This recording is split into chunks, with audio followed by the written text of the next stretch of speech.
Finally आजचा दिवस इतका छान कारणी लागला ना, कसा ते तुम्हाला पुढे सांगतेच. पण त्याआधी ना रात्रीच्या बर्थडेच्या गोंधळानंतर आत्ता सखीला आणि गौरीला फक्त गिफ्ट ओपन करायचं काय ते पडलं होतं.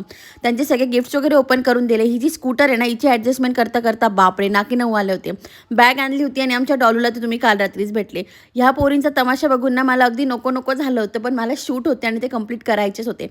आज मला 3-4 शूट कंप्लीट करायचे होते. वहिनीने मला त्याच्यात मदत केली आणि कंटेंट क्रिएशन जेव्हा सुरू केलं होतं तेव्हा वाटलंच नव्हतं की यार आपल्याला एवढे प्रमोशन्स पण येतील. आता येत आहे, चांगला पैसा पण कमवतोय. तर हा दिवस असा माझा छान सार्थकी लागला होता. दुसऱ्या दिवशी होती महाशिवरात्री.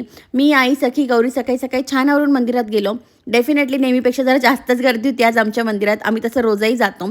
तिथे गेल्यानंतर आईची थायरॉईडची टेस्ट केली. त्या फ्री होत्या. रात्री 108 वेळास महामृत्युंजय मंत्राचा जप केला आणि आमच्या सखीचा तो पूर्ण पाठही झाला. दुसऱ्या दिवशी मी असा छानसा मेकअप केला होता. माझा बिफोर आफ्टर लुक तुम्ही बघू शकता.